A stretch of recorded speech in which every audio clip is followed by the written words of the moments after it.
Okay, so I'm already 20% into this job, but I figured I'll take you guys along because it may help someone. Alrighty, so right here what we have it is my, as you would know, my Subaru SGT, basically a Japanese domestic market WRX. It's an '09, and this car is fully stock. But what I'm going to be doing now is I'm going to be doing my first aftermarket part, and it is going to be this guy. So for those of you who with that keen eye, it's going to be basically just a Mach solenoid. So I'm going to be replacing the Boost Solenoid, which is this factory Boost Solenoid. Typically it's here, with the Mach 3 port for some better boost control. Right, so I'm not sure if this is going to be a tutorial. I'm just going to bring you guys along for the ride, but let's see. So basically the factory Boost Solenoid sits somewhere like this. It has this 10mm bolt going through it. You basically just undo that, and you have two hoses that you will need to disconnect. One of them is going to the intake pipe. This tube goes right here. All you need to do is just block off this one, and the other one would go to your factory Boost Solenoid. Right, so the factory Boost solenoid routing is a little bit different from the Mach 3 port. So what the factory solenoid basically does is that you have a boost source comes from somewhere in the intake manifold.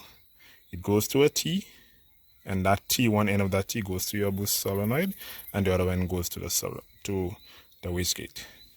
With the Mach 3 port, what we will be doing is changing up the routing a bit, but it's pretty simple.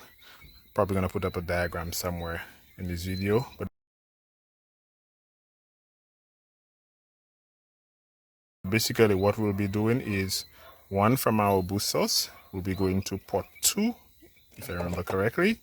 So one side of our Mach solenoid, and the other side of the Mach solenoid goes to the wastegate. So I have already went ahead and I routed these two new pipes, hoses, sorry, and I am basically just going to be mounting this, hooking up these two.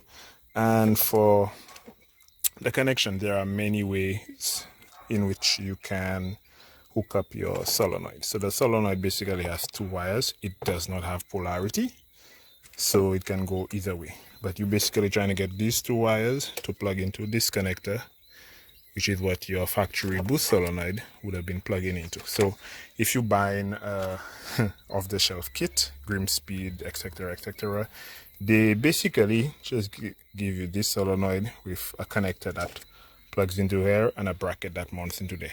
That's all you get. But I will let you guys in on a little secret. I've been saying it for a few years, but these Grimspeed and whichever other companies that make it, they basically buy these Mach solenoids, put the connector and the bracket, and they sell it to you for $150 or thereabout. This solenoid is like a $20 part, and I bought it retail, so if I can get it wholesale, it'll probably be a lot cheaper, but this is roughly $20, $25 for the most.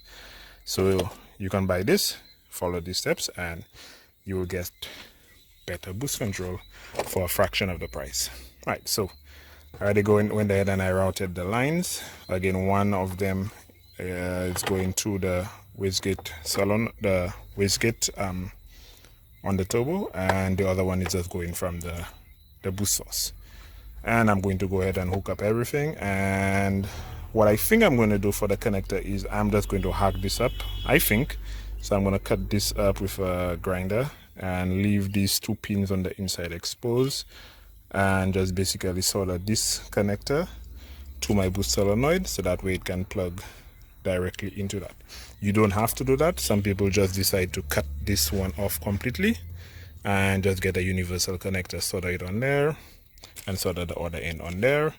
Like I said, it doesn't have polarity, so you cannot exactly get it wrong. Alrighty, so here is the semi-finished product. Again, shorten the wires, cut up the connector, added a little bit of epoxy I soldered the wires onto the end of the connector, and then added a little bit of epoxy for porting so that the wire doesn't get pulled out or get broken out. So gonna allow this a couple minutes to dry up, then we're gonna install it. Alright, and the other thing I wanted to show you guys is, again, when I say a lot of these companies, well, almost none of these companies that sell these Max solenoids actually make them. They just get a Max solenoid, put the sticker on it, and sell it as they own. Nothing wrong with that, but it just helps to know where they're coming from. So this is the one I just worked on. Again, connector is here. This was one I had previously on my SR20, my BMW, as part of Boost Control, and this is another one I had on my SR20. This one is pretty old, at least 10 years old, but this one is a Link solenoid. So just to compare the Link with the one I'm about to install onto the Subaru, you can see pretty much the same thing. So you can see the P here, P there, 2, 3, 1, that's the ports. Again, 2, 3, 1, ports here, pretty much identical. So the Link sticker is essentially just covering up the Mac solenoid sticker. On the back end, this is what we look at. Mac, ooh, that's some fun there. So it's a Mac DDBA 12 volts 2014 ONA. And look at the back one. This one, the back of this one, Mac DDBA 12 volts. It's a 2023 manufacturer stamp on this one. So again, pretty much the same solenoid. I think Link sells this one for about, last time I checked, a little over $100. So this is our budget option. And as you can see here, we have the finished product. So everything is tucked up. Just didn't have a bracket, so it just threw some tie strap on there just to insulate it. And for the most part, this is all it will take to make yourself a electronic boost control solenoid for your Subaru. Plug and play. So as you can see, harness is plugged into here. So again, you're probably going to tie strap this again so that the wiring looks all tucked up and whatnot, but for the most part it looks excellent, and I have already tried this and it works. Rule of thumb for your boost control is typically whatever you have set on your factory boost solenoid. When you switch to a Max solenoid, you just cut it by half. So if you have 50% duty in there, good starting point is around 25, and of course it will need to be tweaked finally. It will need to be dialed in, sorry.